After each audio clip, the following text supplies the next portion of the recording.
There's some reports that in the media that the United States is, of course, has long-standing displeasure with what Netanyahu has been doing in this conflict, in this war. And of course, the U.S. envoy was meeting with Yoav Gallant, talking about Hezbollah, which there has been intensified fighting between Hezbollah and Israel.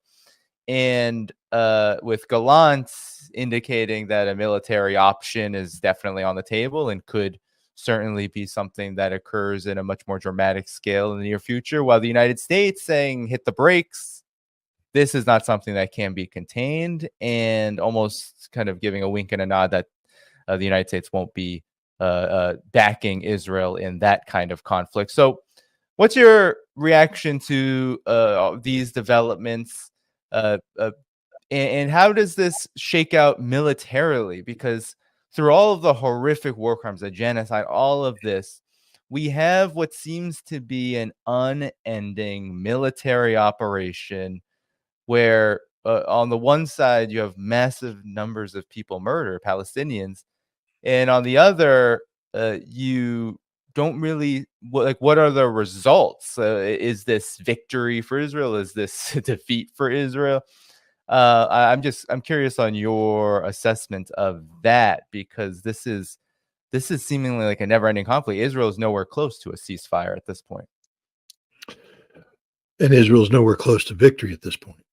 I mean, it's tough. I mean, there's people are sitting going, of course Hamas is getting beat. Look, Israel's bombing, blowing things up.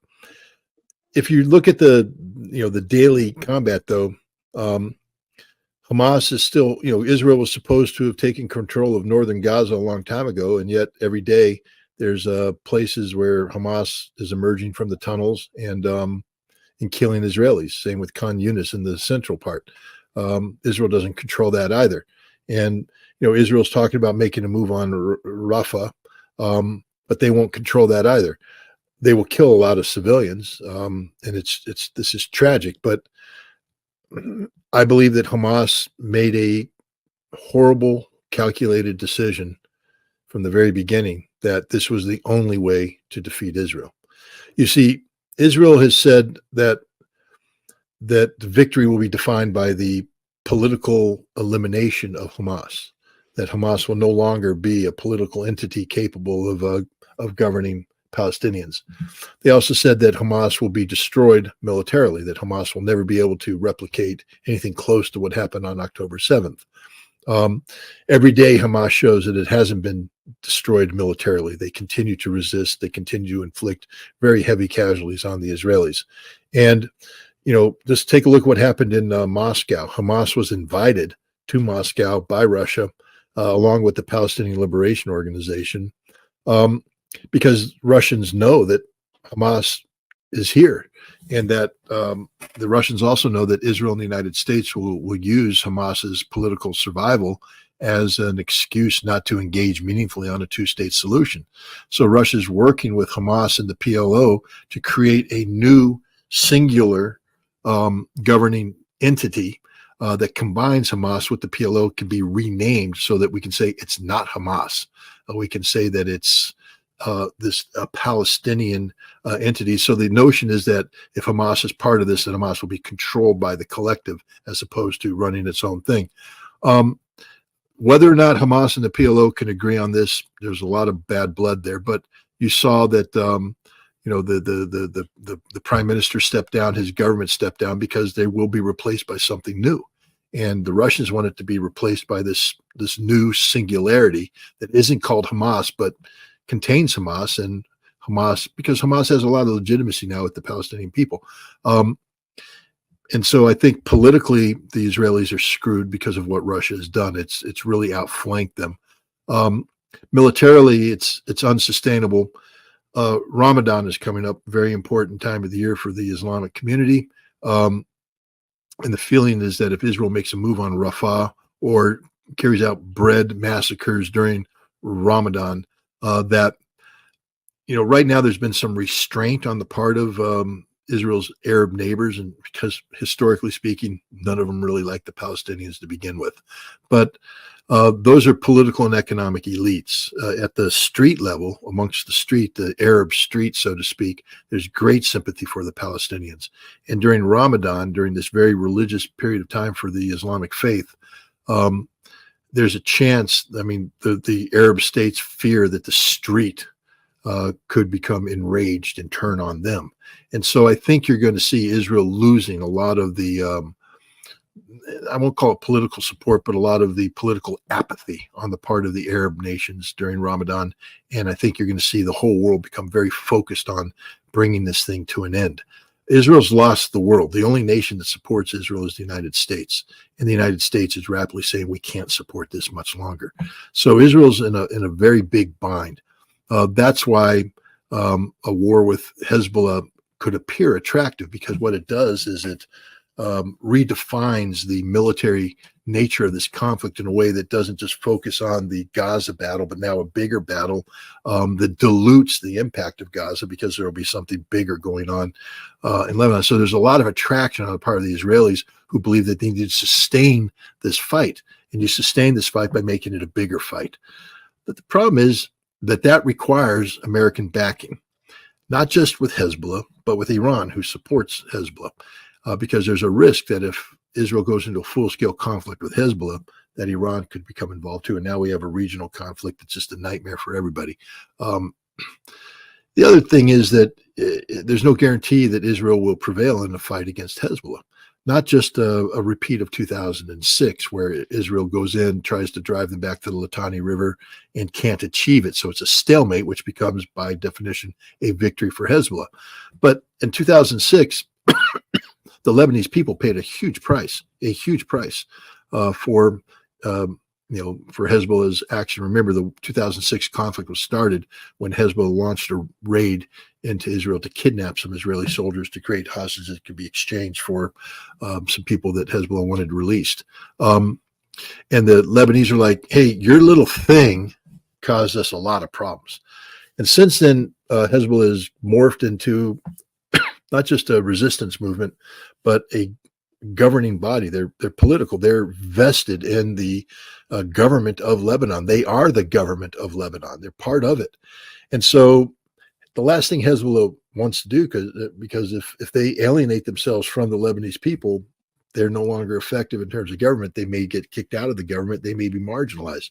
They don't want that. They fought too long and hard to get to where they're at. So they can't allow a war to break out with Israel that will bring harm to the Lebanese people in a way that gets fingers are pointed at Hezbollah. For a war to break out, they need Israel to be the aggressor. They need Israel to initiate something. And then Hezbollah can say, this is just self-defense, and the whole Arab world will back them up on this. Israel has to understand that, that's a trap.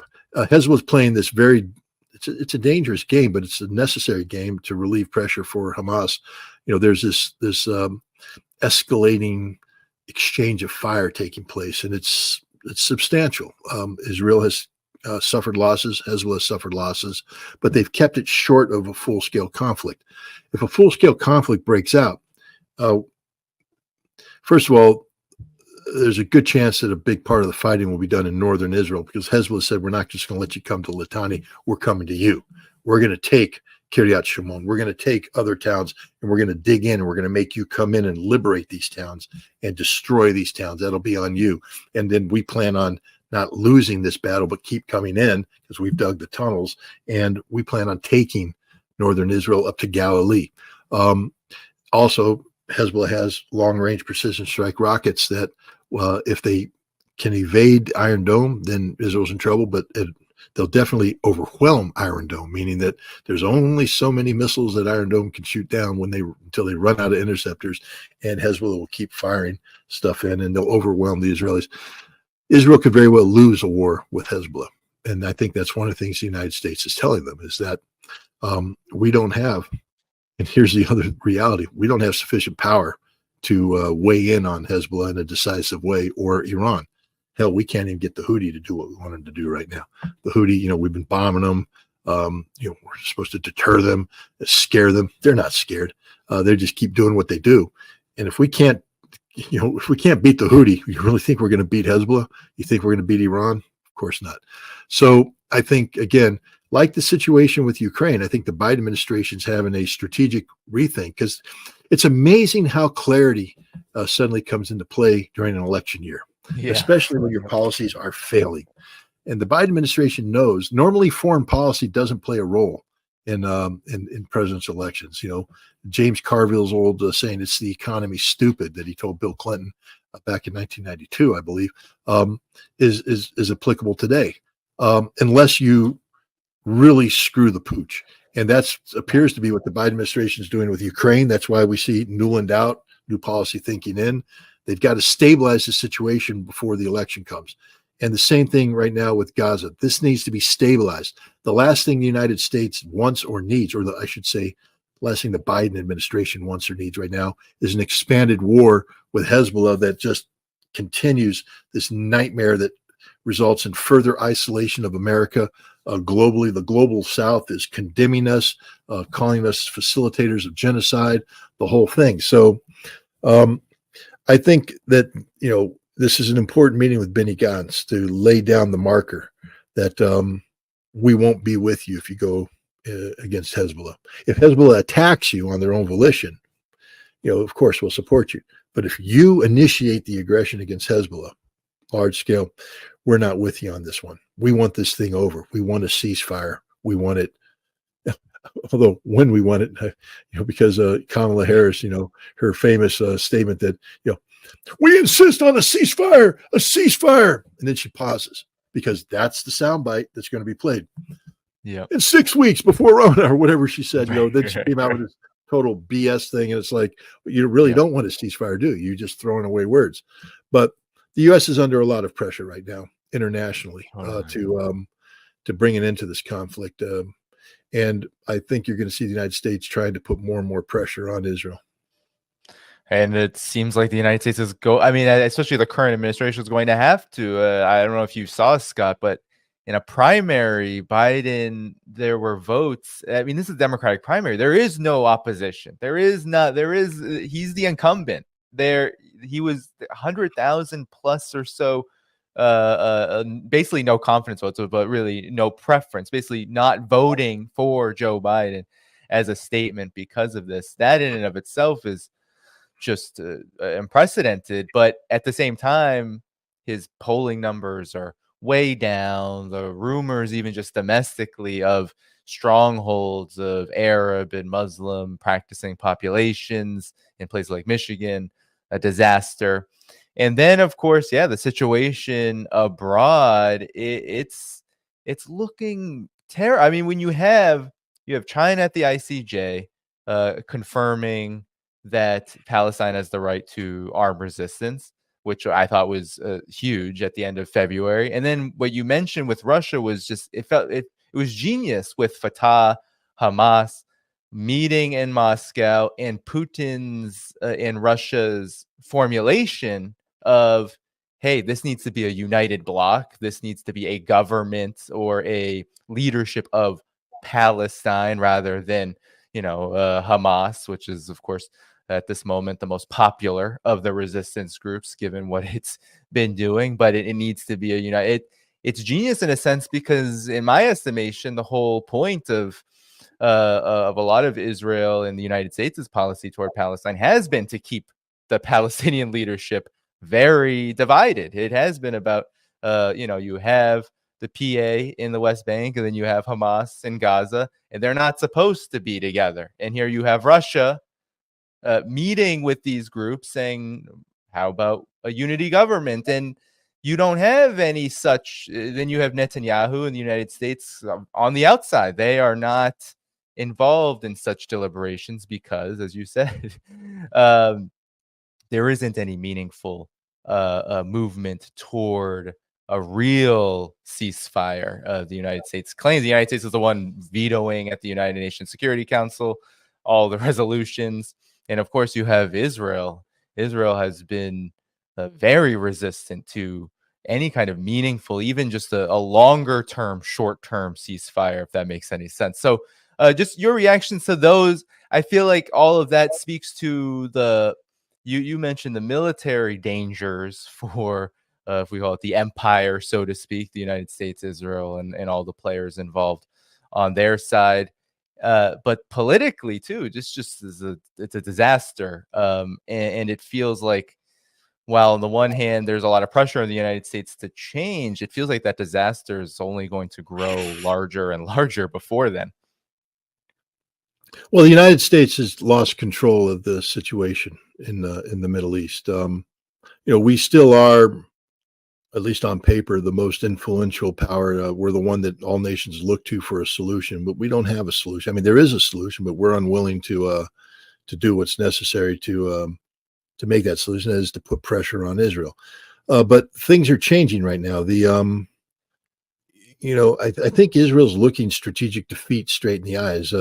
There will be no returning to the status quo once this war is over. Israel has burned too many bridges.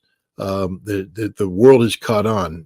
Like you said, you have China, speaking truth to the International Court of Justice about Israel, about the Palestinian relationship. So I think the United States is going to have to transition away from trying to preserve the status quo, which was sort of our policy, to how to manage the Israeli transition. And because Israel is going to have to make a transition from this Zionist, singularity into a state that, at a minimum, accepts a viable two-state solution. And that's going to require tremendous political upheaval in Israel. And so we're going to have to help facilitate that process. And that's where the United States is. I think we're looking at major, I think the midnight oil is being burned in Washington, D.C., and the Middle East branches of the CIA, of the State Department, of everybody, because we have to come up with a new policy direction and how we're going to implement it, and where we're going to put our diplomatic effort on, and how do we de-emphasize the military solution, because we've embarrassed ourselves with what we've done with the Houthi. We've lost all ability to talk about effective military deterrence. Nobody's afraid of American military power right now. Maybe they should be, but they're not, because the Houthi have shown you can stand up to America and ain't nothing. I mean, it is what it is. You're getting bombed, but no, we can take it.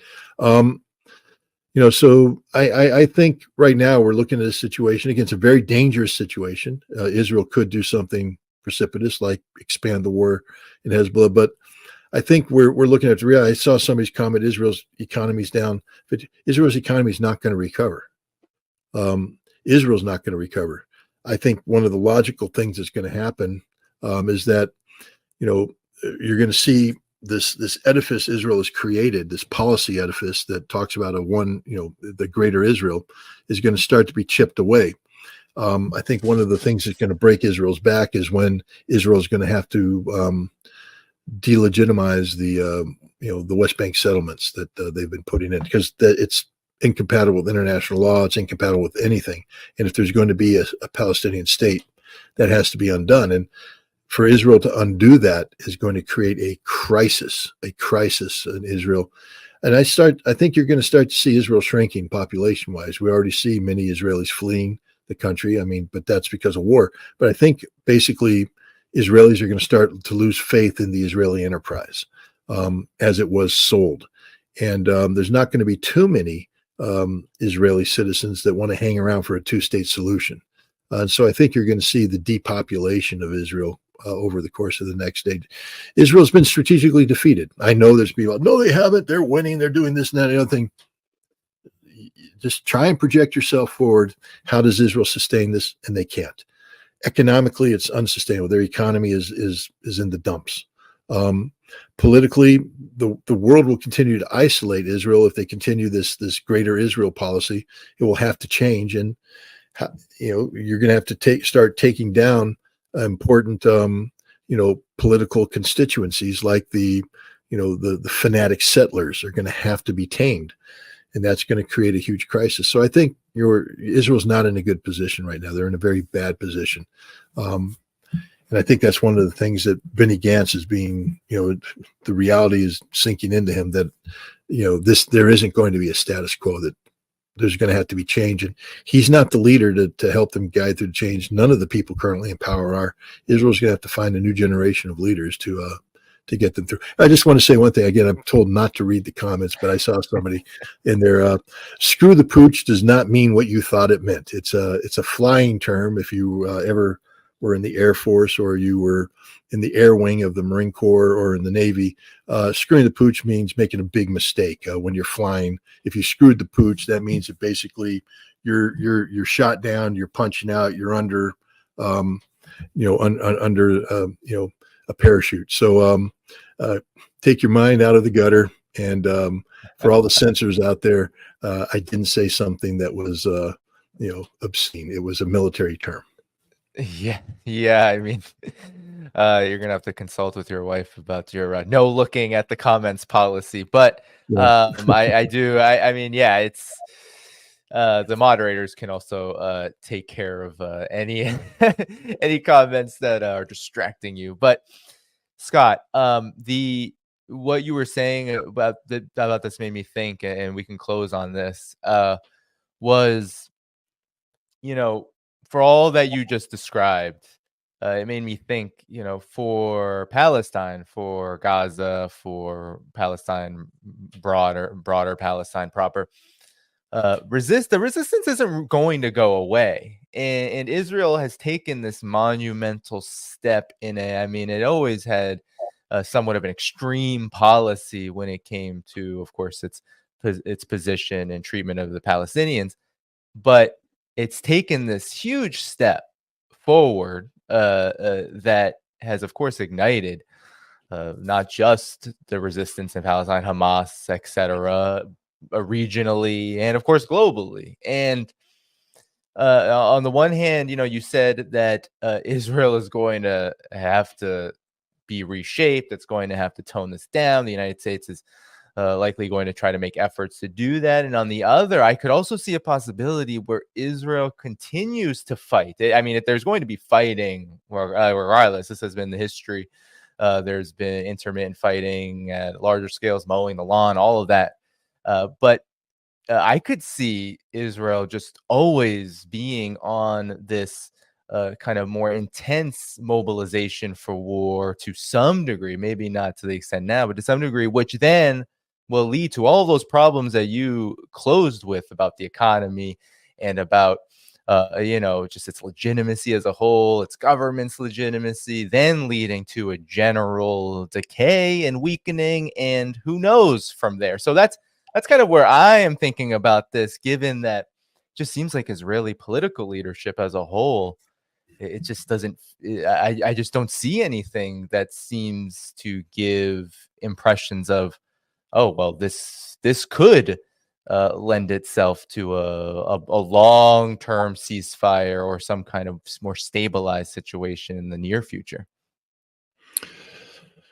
I think it's progressed too far. I mean, I'm not, we're in, a strange new world, Danny.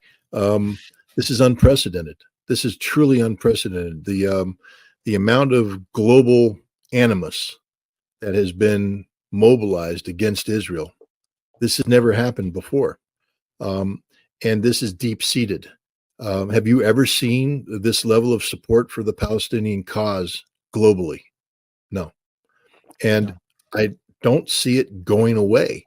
And I think the more Israel doubles down on its hardline positions, the more deeply entrenched this anti-Israeli animus is.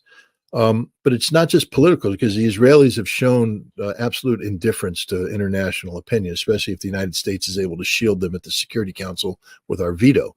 But this is becoming about the economy, and the Israeli economy is their Achilles heel here. For the Israeli economy to work, this is why Benjamin Netanyahu was such a big believer in, the Biden's, India, Middle East economic corridor.